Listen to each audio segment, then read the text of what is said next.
My name is Michael Hogan. I'm the author of Abraham Lincoln and Mexico, and I'm on Author's Voice.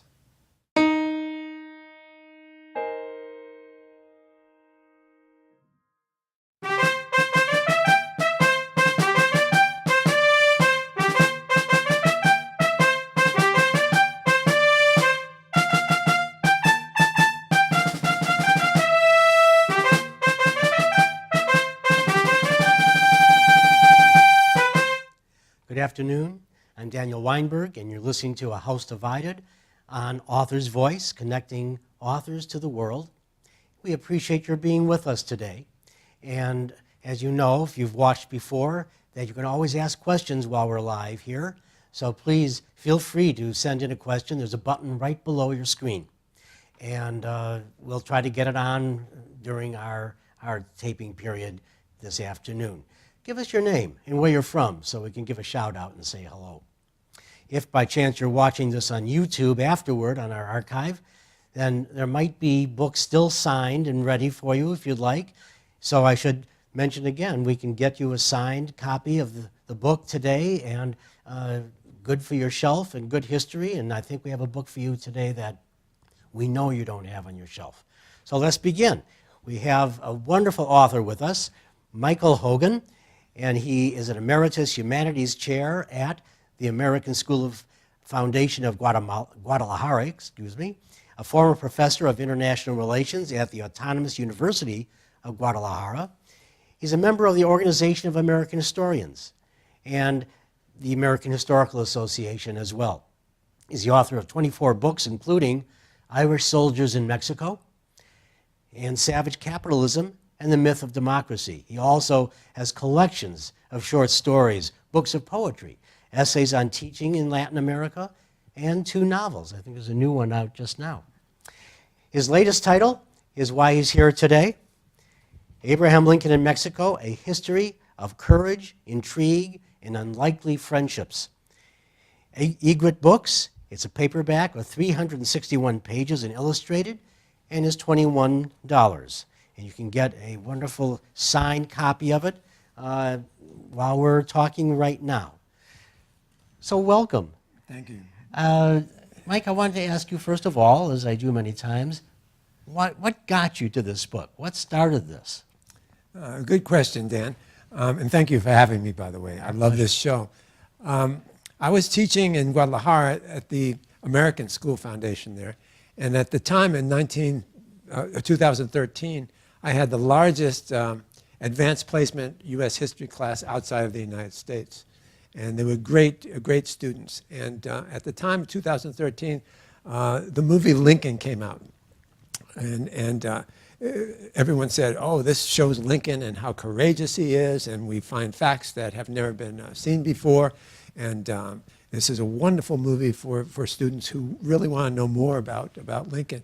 And so I told my kids, go see this movie. And surely they will talk about how Lincoln stood up for the defense of Mexico when Mexico was invaded in 1846, how he risked his career as a congressman, how he risked his career, his political career. And so they all went to see the movie.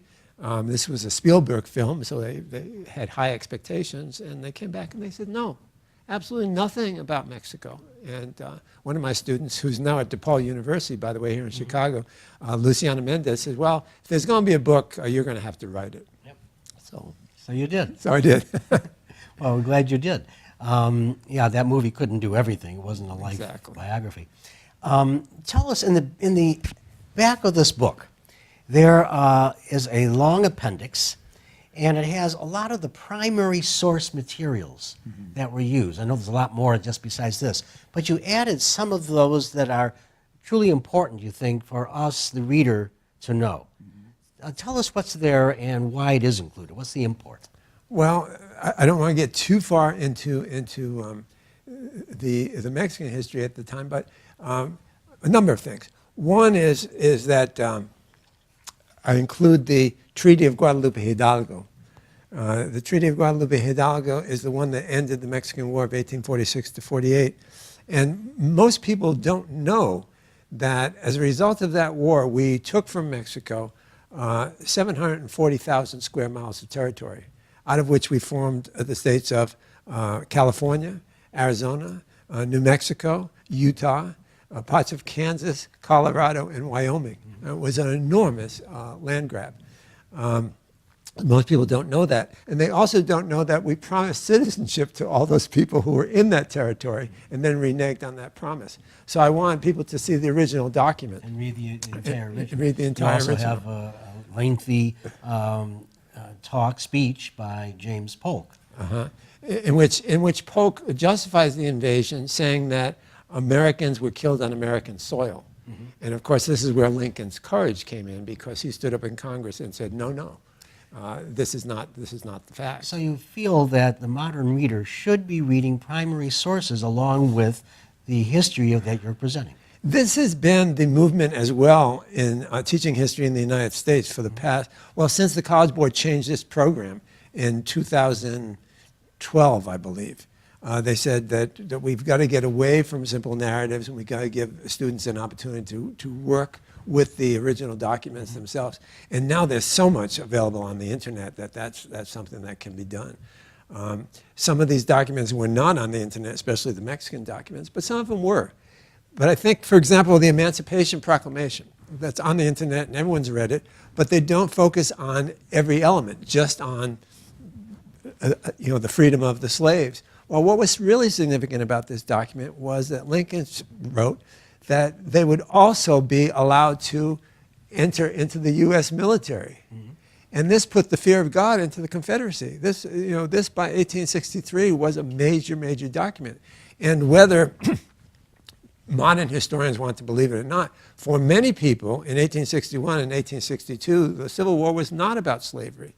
In 1863, it became very clearly about slavery. There was no question about it anymore. But 1863 was a deciding element. And what really did put the fear of God into a number of people was the fact that now you had black troops who were fighting for their freedom. I'm going to get off subject for a second and ask, since you brought this up, what do you think the war was about for most Americans when it began? Well, if you remember, only 5% of people owned slaves in the South. So for many Southerners, it was the fact that the Union, the people in the North, were being presumptuous and were trying to push their way of life onto the South. And many people felt that way. They were defending South Carolina. They were defending Virginia. They were defending against a Northern incursion. And while it may have been cynical, many agents for the Confederacy went to Europe and promoted that story. So for most Europeans, that was the view they had as well. So we have the view of the Southern ordinary man. We have the view of the French and the British and most Europeans. And of course, we have the view of the Northern abolitionists, which was quite different. Oh, yes. Yeah. All right, back to Mexico, though. Give us, you start in your book and you give us a history of Mexico, and what was happening politically in Mexico before we get to the Mexican War. Can you give us a brief outline so that everyone here can understand where we're going to be going, what the base is for what we're going to come to? Sure. Mexico came much later to their independence. We had our independence in 1776. Mexico's independence didn't come until 1810 with the grito, or the shout, of Father Hidalgo, and really didn't flower until 1821. So they came much later to the table with independence. They also had a much smaller population. Around this time, it was probably around 6 million. And the northern territories especially were underpopulated. They were very small villages. So one of the things the early presidents did, especially Santa Anna and them, they encouraged a migration from the United States. There were certain conditions. You could migrate to northern Mexico and set up a village and buy land at an extraordinary low price, pennies to the acre. If you did not bring arms with you, if you professed to the Roman Catholic faith, and if you did not bring slaves with you, because Mexico had outlawed slavery in 1821. Well, migration proceeded apace. And by the 1830s, Migration coming from where primarily? from the United States mostly. Okay. And by the 1830s, there were over 30,000 migrants from the U.S. Some of them were legal and some of them were not legal. And this migration increased. As it increased, tension developed as well because Mexico City was being ruled by, Mexico City was the center of the government, and they were far removed from the Texas territories. I just want to ask you about this because I know in your book you're saying in 1822 the Mexican government allowed Stephen Austin and others, as you're saying, to come in there. Why did they grant that in the first place? And was it not a Trojan horse? It was a Trojan horse, but this is something that has occurred throughout history. I don't know if you know, but at the present time, there are many Koreans who are living in China, because the Chinese want these people to have a safe place to work and also to farm land that's being unfarmed.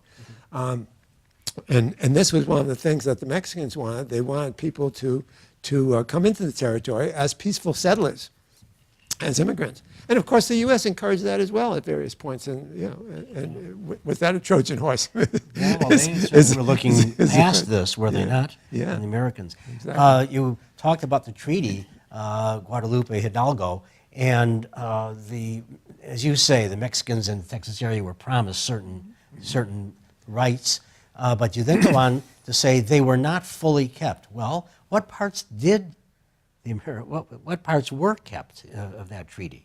A number of things in terms of water rights are still maintained today in sharing water rights. Some land grants were on it. If they had a previous land grant from the Spanish government, some of those were on it, but it was willy-nilly. It was a case-by-case basis, and you had to depend on the federal district courts to uphold the deed of purchase. And in some cases, they were obviously political appointees, those judges, and took the side of the Americans. The promise of citizenship, that was struck from the final Senate version of the treaty itself. The original said that they can choose to keep their Mexican citizenship or choose to be a U.S. citizen when this treaty is confirmed, and the Senate refused to acknowledge that particular portion. Well, Santa Anna makes his mark here as well.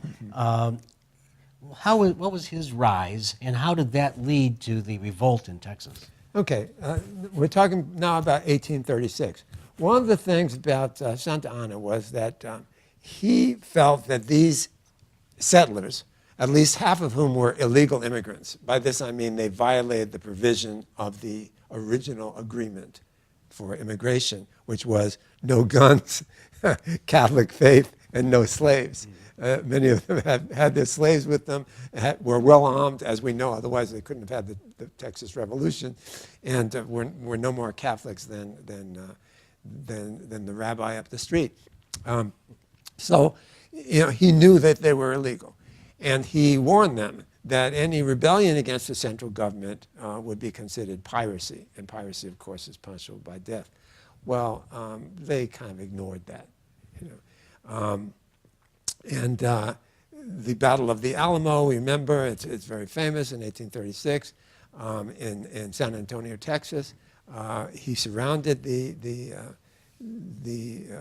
mission, and every last man was killed.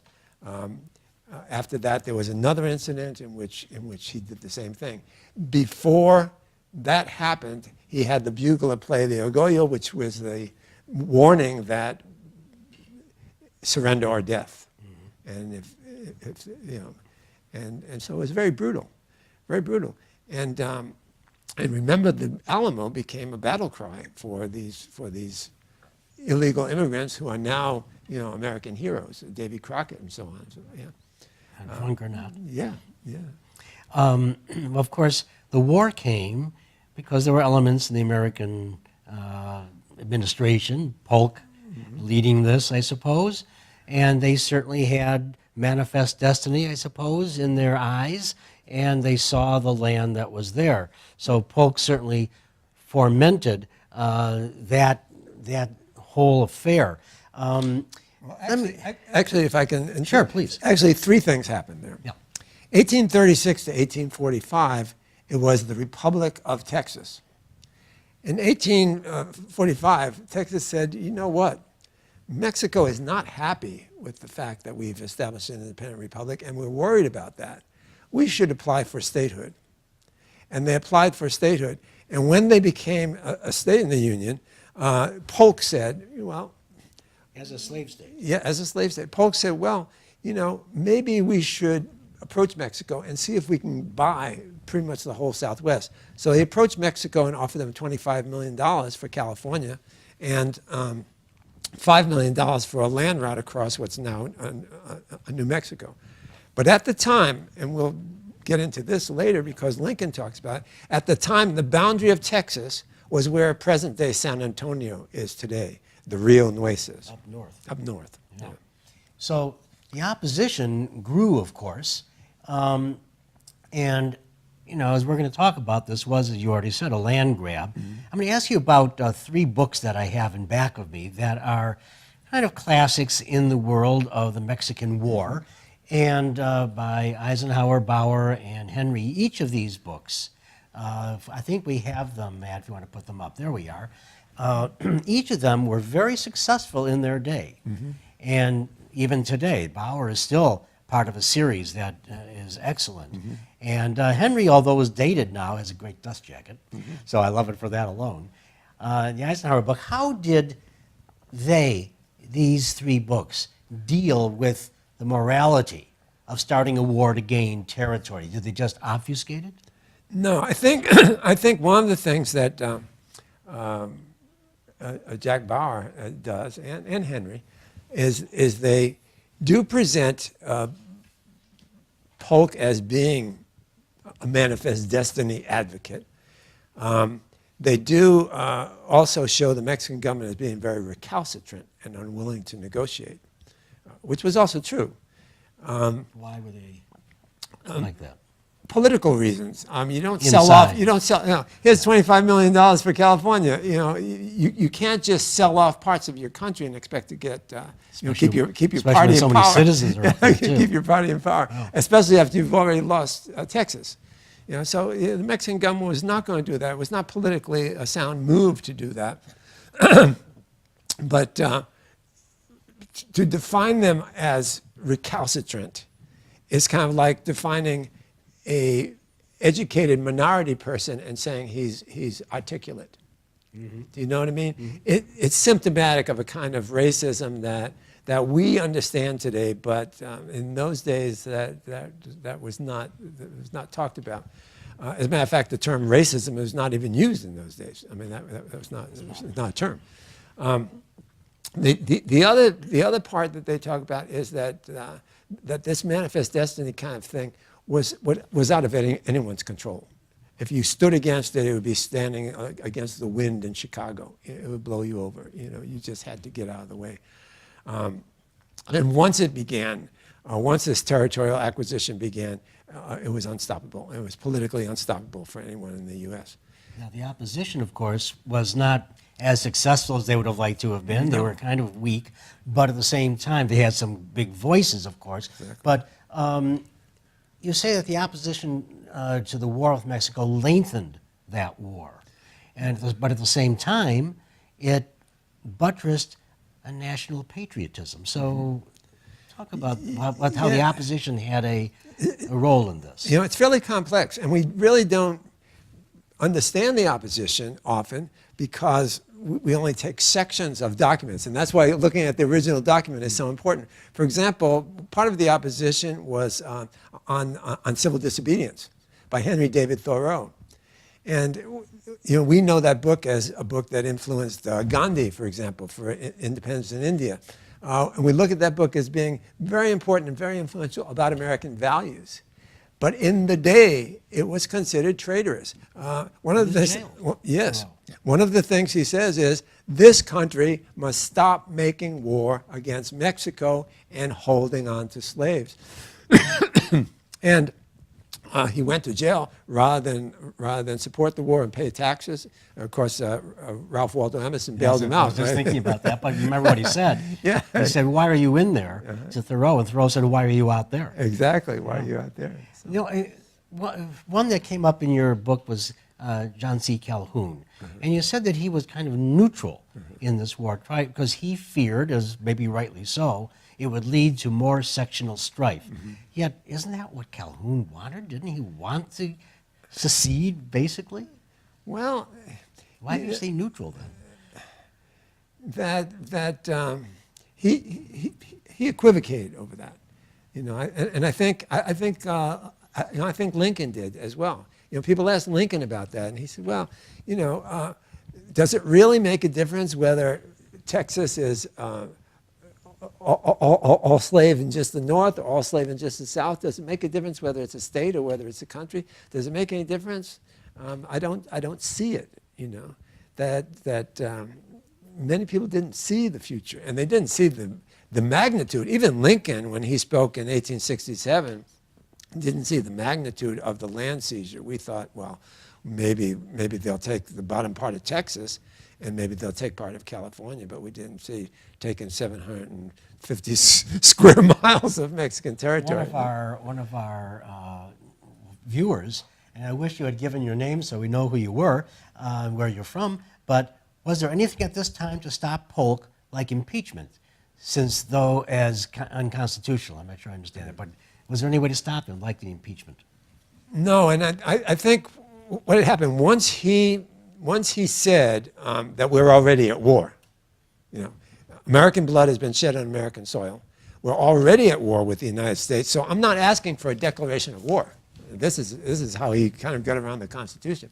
I'm not asking for a declaration of war. What I'm asking you is to vote for troops to defend against a war that Mexico's already started with us. Now, to vote against that would make you anti-American. It would make you a traitor.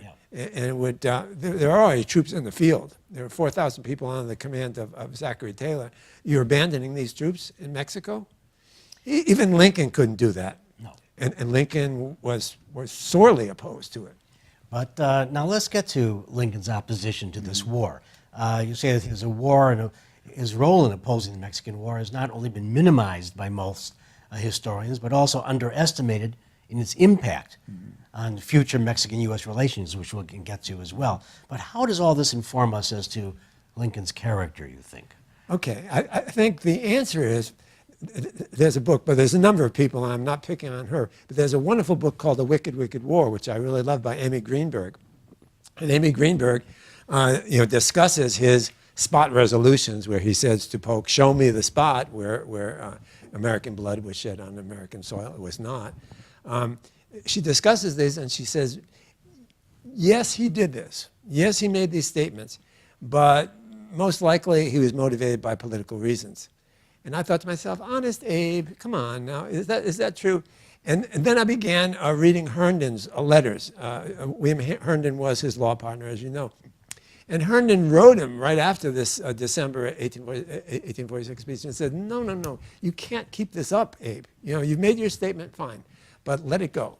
Well, January the next year, he made another speech, even longer this time, and he accused Polk of starting a war unconstitutionally, of lying to the American people, and he went on and on and on. And Herndon said, you're ruining your career. You're ruining your political career. And he wrote back to Herndon and said, if you were here and a man of character, you would have done the same thing. I could not do otherwise. And as a matter of fact, when Zachary Taylor was honored by the Senate, and was confirmed by the House, Lincoln voted for an amendment to that resolution honoring Taylor, saying yes, but in an unconstitutional war. Well, that kind of put the quid this, and the newspapers, even newspapers that had supported him in the past, started calling him Spotty Lincoln. Well, how did the Thornton affair lead to Spotty Lincoln? Okay, well, the Thornton affair was when Secretary of War, following Polk's orders, asked Taylor to move from the Rio Nueces down to the Rio Grande. Taylor said, I see no reason to do that, but he followed his orders. Now, Taylor was not happy with that. No, he was not happy with that decision at all. Made him president, but Right. When he got to the Rio Grande, now in Mexican territory, he sent out a scouting expedition, and part of that expedition landed up at a ranch owned by this gentleman by the name of Thornton, and it was a Mexican ranch, and they were attacked by Mexican cavalry, and that's where several soldiers were killed. well, let's get to a central figure in this book that you've, I'd like to say resurrected, but he was unknown almost entirely to most of the biographers. I looked during reading of your book. I looked at some of the other books on biographies of Lincoln, biographies of Mary, because she gets involved later, and he's just not there. So tell us about, well, first of all, Lincoln, when he was president-elect, and this may sound familiar to some of our listeners, that when he was president-elect, a foreign power in the form of Matias Romero, who was the chargé d'affaires of Juarez, if I remember correctly, came to Springfield to see Lincoln. So here is a foreign power, as president-elect, coming to see him. Maybe not for the same reason that Russia has most recently, but nonetheless. Lincoln took that meeting? Yes, he did. The Romero visit, it was the first visit, as you say, from a foreign power. At Springfield, he came to his house, and Mrs. Lincoln had dinner for him. He played with Fido, the yellow dog that the Lincoln family had, and met the kids.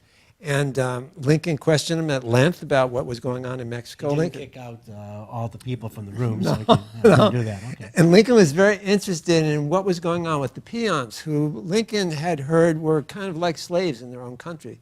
And Romero explained that the new leader, the Republican leader, Benito Juarez, was in fact, very concerned with that, and was convinced he could improve the lives of the peon workers. So Lincoln ended up at the end of the discussion. He said, well, I'm going to write you a letter. And the letter essentially said, I can do nothing right now because I haven't been sworn in as president. But in the future, please know that Mexico has a friend in me who will be beside them, and a friend of the Mexican people. And this letter would prove to be very, very important. You show it in the book, by the way, in its entirety. Yeah, because in 1863, failure to pay debts that they owed to France resulted in a French army invading Mexico, and as you mentioned earlier, imposing Maximilian I as Emperor of Mexico. Yeah, Phil in Sacramento, thank you, Phil. Did Abraham Lincoln ever express any support for Juarez and his movement? Yes. What sort of support did he, in speeches or writing? Well, first of all, that was the letter. Then in 1863, remember that Mexico has been taken over by the French and Maximilian. Juarez is in exile, first in Puebla, then in Monterrey, then in San Luis Potosí, then in El Paso del Norte, which is now Ciudad Juarez. So he sends Matias Romero back to the United States, but this time without he has no portfolio. The government is in exile essentially, and Romero goes to the White House, and it's 1863. Lincoln is busy. There's Antietam. There's Gettysburg. There's all kinds of things going on in 1863. It's one of the busiest years of his presidency, and here's this Mexican in his borrowed three-piece suit from his uncle. And what does he want? I have no time for this. Mrs. Lincoln is standing on the patio waiting to get a ride so she can go shopping downtown in Washington. But all the carriages are taken. So Romero comes up and he says, Madam, I'll be glad to offer you my rented carriage and accompany you on your shopping trip. And so they go shopping for 3.5 hours. And when they return to the White House, she says, you have to talk to this young man. He's got some important things to tell you. And Lincoln says, I have no time. And she says, well, make the time. He could make the time for me. Where were these, Mary Lincoln's letters about this, or where does that come from? Where do you see the sources? From his journals. from his journal. journals. Where did you find all of his journals? They were in the Banco de Mexico in Mexico City, which is kind of interesting because you'd think they'd be in the National Archives. But the reason they weren't, most probably, is that when the French were finally defeated by the Mexicans, Benito Juarez wanted it to be seen as a Mexican victory, and he did not want to see all the help that Americans gave clandestinely under the Lincoln administration, because Lincoln didn't want to give open aid for fear of alienating the French and having them join the Confederacy. So most of this was kept pretty hush-hush until after Lincoln's death. Now, it's interesting that numbers of Civil War generals, especially after the war, were kind of prominent in this clandestine help. And Grant, Sheridan, and others, certainly Lew Wallace was another. Lew Wallace. And by the way, if you have any questions, please feel free to ask them now, and we'll try to get them on air. And if you'd like a signed copy of this, I think you'll enjoy this book. It's an interesting one that comes from an angle that you've not really read about before. It is not in many of the books.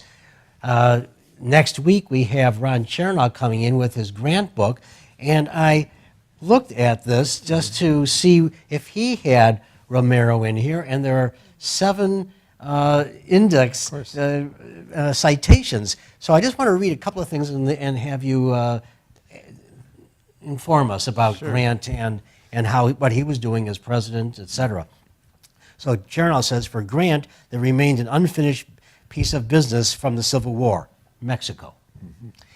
And he goes on, ever since Grant had fought there as a young soldier, Mexico had exerted a powerful romantic charm over his imagination. A confirmed Republican, he feared that the French action was, quote, a foothold for establishing a European monarchy upon our continent.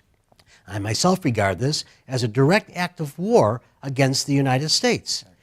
Now, according to Romero, Chernow says, let's see, he plotted with Grant to liberate the country. The lieutenant general told him that, quote, 60,000 veterans from the United States would march into Mexico as soon as they were mustered out, and this government would not oppose that action. So tell us about Grant involved in how the Republic was saved from Maximilian. Well, Grant and Romero became great friends. He went on carriage rides with them. He went to dinners with them. He actually visited Grant's home at various occasions. And his position, Romero's, was, please help me convince the president and his cabinet to see that France is a danger, not only to Mexico, but to the United States. That if an imperial army can succeed in this country, you're going to be fighting a second war. That's number one. And number two, you have the Monroe Doctrine, which you yourself have formulated as Americans, and you know this is a time to enforce it. And the Civil War and the war with the French are not two separate things. They're one thing. And please see it. And Grant saw it. Grant saw it very clearly. He also loved Mexico. You know, he learned Spanish. One of the few generals that did. He practiced his Spanish with Romero. They both liked to take a sip of whiskey now and again, and went on carriage rides and discussed these things. When the war ended, or the Civil War ended, at least in the East, with the surrender of Lee at Appomattox Courthouse, he sent one of his favorite generals, Philip Sheridan, who's Irish-American, by the way, to Texas with about 50,000 troops. 10,000 of them were former USCT officers, United States Colored Troops. The colored troops. In fact, I have a document here where David Hunter is getting a, I should probably look at what this is. This is an examination for the entry into the newly formed cavalry unit, which the 9th U.S. Cavalry became the Buffalo Soldiers. So they were very important in the liberation as well, yes? Very important. And the interesting choice of Philip Sheridan, because Philip Sheridan, you know, this was a time when the Irish and the African Americans, who weren't called African Americans then, they were just called colored, were kind of at odds, because they both 4 million freed slaves would be taking the jobs of the Irish. That's how they saw it, as immigrants. So there were draft riots in New York and so on and so forth. And Philip Sheridan was an Irishman, but he liked the blacks and got along with them, and they respected him as well. As a matter of fact, when some of his troopers got in trouble in Texas by some white racists who wanted to beat them up in a bar, he had the whites arrested, and so his troops would go unmolested. So he picked the right man, and Sheridan rather encouraged these troops when they mustered out to take their rifles with them and to go down to Mexico and fight. And many of them did in what was called the American Legion of Honor to help fight the French. But more important, I think, or as important, probably not more important, was Romero's work at the Union League clubs, where he was invited for dinner with many, many capitalists and bankers. And he sold over $30 million worth of Mexican bonds, Mexican bond issues, and raised over $18 million. What year was this? This was 1866, 67, and was able to raise enough money to buy quality weapons. Now, this is very important because remember that the Civil War was a time when weapons were being manufactured and improved upon almost monthly. There was something new out there. There was the Sharps rifle, there was the Remington, there was the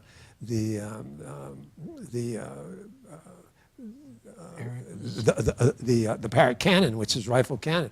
And we know that many of these weapons were at the major battle in Querétaro. As a matter of fact, there were 8 Parrott cannons at the Battle of Querétaro, which devastated the French. It made a major difference, So ended the war with France, put pressure on Napoleon to withdraw his troops, and helped to restore the Republic of Mexico. Now,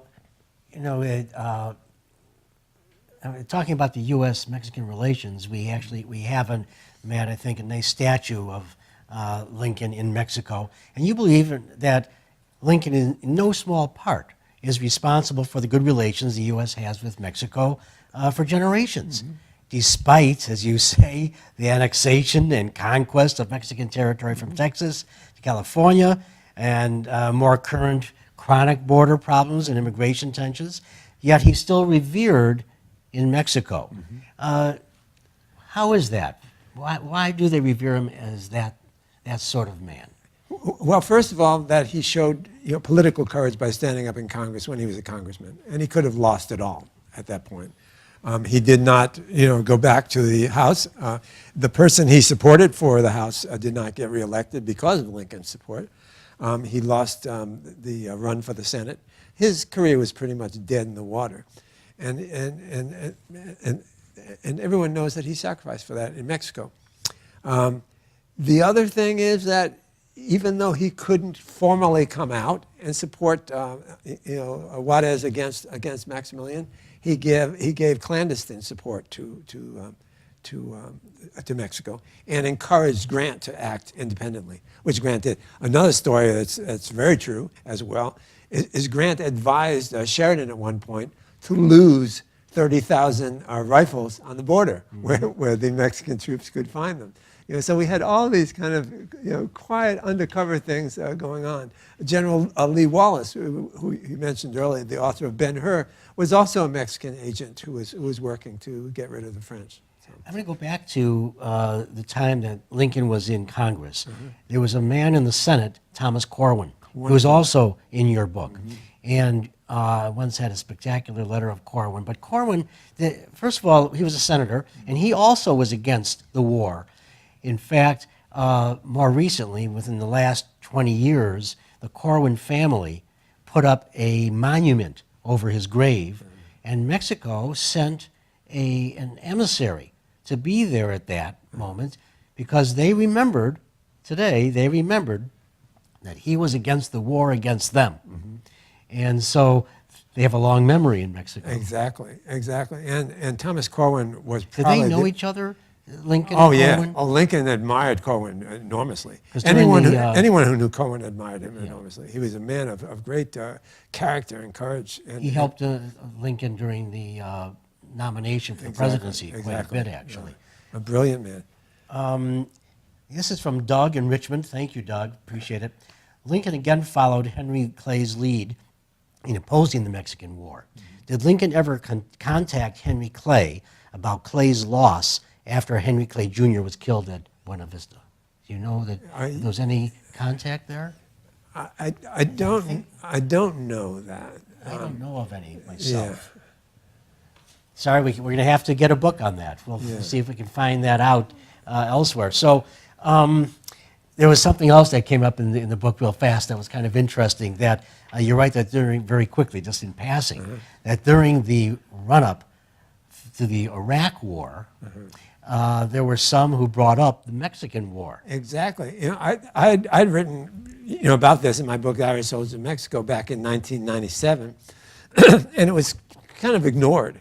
But then when we decided to invade Iraq in 2002, the question was, I think it was posed in the New York Times, has there ever been a preemptive invasion of another country by the United States in history? And everyone said, no, of course not. The United States would never do that. And, George Bush is doing it for the first time. And historians wrote, no. Oh, we had a preemptive invasion of Mexico in 1846. Well, it started to get more attention. And gradually, it started appearing in certain history books. But it wasn't until the College Board actually revised their curriculum in 2012 that we saw the spot resolutions even appear in a high school or college textbook. So. Well, you're prescient, because this is Miguel in California asking a question. This is great. Your book contains lots of material ignored or overlooked in history textbooks in USA schools, especially the archival documents. How can readers help get the book into U.S. educational system? That's a great question. One of the things we're doing with Egret Press is if someone writes to us, and it's lincolnandmexicoproject.org. If someone writes to us at that address and they are a teacher, we will give them a code in which they can get the Kindle version of the book for 99 cents for their students. So if they buy the paperback copy and send us the code, then they can say we have 40 students and we'll send them 40 Kindle versions. And the great thing about the Kindle version is it's all searchable. So not just the documents in the back of the book, but any document I refer to, if it's online, all you have to do is click on it and it goes Kindle right. version. No. But if the if teacher you would like it, it's a wonderful book to get. But if the teacher buys this version, his students can get the Kindle version for 99 cents. So, that's terrific. So that's part of how we're trying to getting into the school. So it's a lincolnandmexicoproject.org. We also will give anyone who buys the book and writes us, including your autographed copy, we will give them a complete lesson plan set for free if they write us and tell us that they're a teacher. We ask our viewers, come and get a signed copy, and you'll be able to get that version as well. And we're very happy that that's going to be part of this whole project. Because one of the things I've always been concerned with, I get online and there are some books I really love and I've read myself, and I think, boy, I'd love to have this, a class set of these. But I look at the price and it's like $60, $45. And my kids can't afford $45. That's for the library trade. Yeah. So. And even the online books, the Kindle versions of some history books, they're $45, $50. And I said, no, come on. And part of that is because they're part of a system, and the system that's distributing them is requiring them to pay a fee. So that's part of what's going on. So we're trying to get around that by offering them 99 cents for students who really want to read the book. Well, our viewers are going to have to read the book to get more. There's so much more in this than we've really been able to touch on today. And I think it's something that you would enjoy having. So please get a copy when you're ready. Let me talk to you about upcoming shows on House Divided, which is, of course, one of the many shows we have on Author's Voice, which connects authors to the world. So this coming Wednesday, November 1st at 2 p.m. Central Time, is the return of the Pulitzer winner to our show, Ron Chernow with Grant. It's a major book.